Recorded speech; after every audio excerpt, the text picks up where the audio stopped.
This weekend, under the iconic arc of the Wembley Stadium, the first piece of silverware of the season is up for grabs, and it doesn't get much bigger than this. It's Arsenal versus Manchester City in the Carabao Cup Final. Here's the storyline. Arsenal are flying. They are unbeaten in their last 14 matches in all competitions. That's not a fluke. That's not luck. That's down to pure strategy and execution. They have a momentum and they are looking for their first silverware. They are still in all 4 competitions, and there's someone standing in their way to getting that first piece of silverware. It's the most successful club in England in the last decade, Manchester City. Manchester City, usually relentless, but there's been a blip in their performance.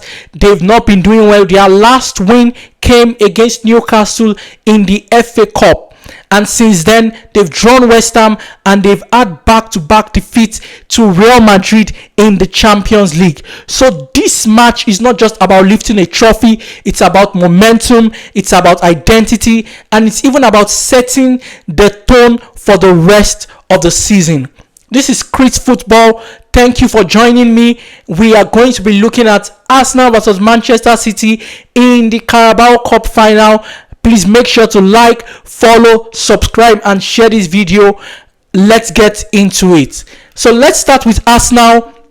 They are unbeaten against City in their last 6 meetings in all competitions, which would give them a lot of belief that they can do this in the Carabao Cup Final. But they've lost their fair share of cup finals. More importantly, there's something about Arteta's men this season. It's a bit different. It's not just results, but it's that belief that they have. They are the opposite of what people have called them in recent years. They cannot keep a lead. They play free flowing football, but they are not able to get things over the line. Arsenal have been the opposite of that this season. They've not been pretty. They've been ugly, but they've been winning. They've been getting results regardless of what comes their way. They can keep a 1-goal lead. They can keep a 2-goal lead by whatever means necessary. 14 games unbeaten streak in the current Premier League era isn't luck. It's structure, it's control, it's maturity of a team that allows you to do that. Chelsea cannot match that feat. Manchester United, they have not been able to match that feat. Neither have Manchester City as well. All the top teams, none can boast of 14 games unbeaten run at this time. And the saying that attack wins you a game and defense wins you titles may just manifest this weekend, because Arsenal have been strong defensively. They've been compact. They've only conceded 32 goals in 49 games in all competitions this season. They've kept 15 clean sheets in 31 Premier League matches this season. That shows you a team that's ready to defend. They've only conceded in only half of their Premier League games this season. That's remarkable. And they've only lost 3, and none by a more than 1 goal margin. That's a team that's compact in defense, that knows how to defend, that defends as a team, with Gabriel Magalhaes, with Saliba, with Yurien Timber, with Caliafori, with Nkapie, with Mosquera, and even with Zubimendi and Rice, all of them contributing to what has been a fantastic defense for Arsenal. So they have momentum, they know how to defend, and so defense might win them the title, might win them the Carabao Cup this weekend. Let's talk about their midfield. In midfield, they've been dominant, and in attack, they've found multiple ways to hurt their opponent. Set piece, they can do it. Open play, they can do it. Long range shot, short range shots, what have you. Headers, Arsenal can do everything, and that's the signs of champions. What's most impressive about Arsenal this season is their game management. They've had a few instances where they flip-flopped in the last couple of months, but they don't panic as much as they used to do in recent years. They dictate the tempo of the game. They slow games down when there's a need to do that, and when there's need, they explode in attack. That's a sign of a team that wants to win title. Arsenal are flying. But this final is crucial because in cup finals, it's not about flair. It's about moments. There are only going to be a few moments that will determine how the match will go. Players like Declan Rice, like Zubimendi, like Bukayo Saka, they have become specialists in maintaining the tempo of the game. They are calm under pressure and clinical when it matters, and that's what they will need in this match to get it through. Winning this trophy could be that spark, because once you win one, you're able to go on to win others, and that might be the spark that Arsenal need. It could turn their up till now great season into a historic season, because once you win one, the hunger for more becomes unstoppable. Now let's talk about Manchester City. This is not unfamiliar territory for Manchester City. They've been in a lot of finals and they know how to win finals. A team that's managed by Pep Guardiola, they are really short on solutions. But right now, there are question marks about their performances this season and in recent times. And the loss to Real Madrid in the Champions League, that really stinks for Manchester City fans. It's not just because of the result, it's also the manner in which they lost to Real Madrid over both legs. While you could argue that they were better, to be frank, in the first 20 minutes of both legs, they could not get it over the line. They ended up being battered. Valverde, Vinicius were fantastic over both legs. Bernardo Silva's red card in the second leg did not help them.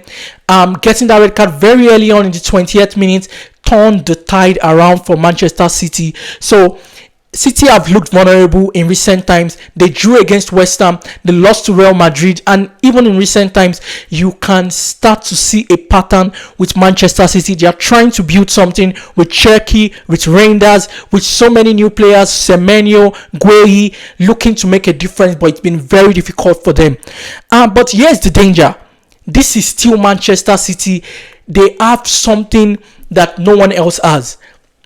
They have the momentum to win a final. They know that they need control, and if there's one thing that City can do better than anyone, is that they can suffocate a game.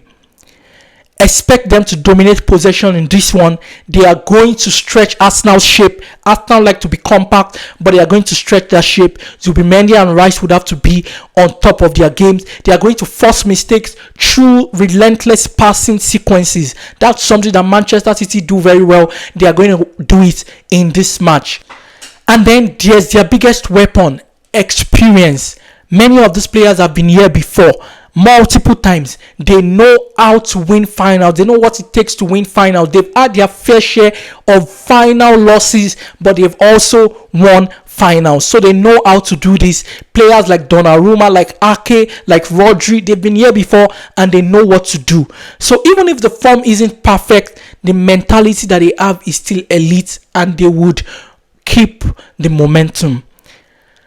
Okay, so how does this game actually play out? Let's break it down. For Arsenal, what they need to do is simple. They need to stay compact with the ball, and they need to do what they've been doing all season long, which is win midfield duels early, because that's where the game will be won or lost. Most importantly, they need to be ruthless in transition. Those transitions cannot be taken for granted. They cannot lose chances. They must be ruthless in transition and make things happen. Eberechi Eze would need to be on top of his game, and players like Gyökeres would need to take their chances. Either Martinelli or Trossard on the left wing, and Bukayo Saka or Noni Madueke, they will need to be on top of their game and make things happen for Arsenal. City will push numbers forward for sure, and that leaves space behind. And if Arsenal can exploit those moments very quickly, they need to be very fast. Saka, Martinelli, they can hurt City, but they must avoid one thing, which is getting pinned back for long stretches. Arsenal have had matches in this season where opponents pin them back and they are pinned back for very long time.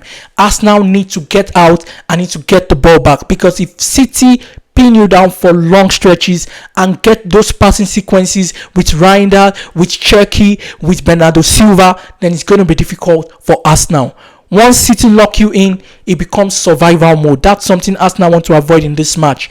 They need to control the tempo from the start. They need to overload the midfield areas to gain control, and That's something that Arsenal need to be watchful of. Manchester City would test Arsenal's defense. They would have quick rotations and movement. Set pieces could also be key in this one. Arsenal are very good at set pieces. Manchester City have also had their fair share of wins from set pieces, so Arsenal need to be careful on that one. Finals are often decided by small details: a corner kick, a free kick, one lapse in concentration by a midfielder, by a defender, and it's all over. City have the technical quality to punish such insanity, such mistakes, and Arsenal need to be watchful of that. But the key battle is in the midfield. That's where this game will be won or lost by either teams. If Arsenal can match Manchester City's midfield physically and tactically, they have a real chance at getting the first silverware of the season. But if City dominate possession and dictate rhythm, then Arsenal could spend long spell behind the ball, and that's not something Arsenal wants. So who is the favourite? On form, it's Arsenal for sure. 14 games unbeaten run, confidence is high, momentum is high. They have a belief, a resilience about them that they are able to get this one over the line. But finals don't care about form. They care about composure. They care about class. They care about experience. And that's where Manchester City still have an edge. However, this feels really different. There's something about this Arsenal team. There's a belief about them. And they are not just competing anymore. They are expecting to win. They have a confidence. And that changes everything. So here's my prediction. This won't be a one-sided game. It's going to be tight. It's going to be tactical. It's probably going to be decided by a single moment. But if Arsenal can handle the pressure, if they can stay disciplined and take their chances, no mistakes at the back, no wrong passes at the back, they might just lift their first trophy of the season at Wembley. And if they do, that quadruple talk will get a bit louder. It might not be crazy after all that they might be able to do it. Also bearing in mind that they face City again in a month's time in the Premier League. So it's going to be crucial. It's an interesting weekend. It's a clash that we are looking forward to. What do you think? Who wins this final? Is this Arsenal's moment, or do you think Manchester City will remind everyone that they are boss? Do you think that they can do this against Arsenal's men? Drop your predictions in the comment section, and don't forget to like and subscribe and turn on notifications for more football content. Thank you so much, and I'll see you as the results roll in. Peace out.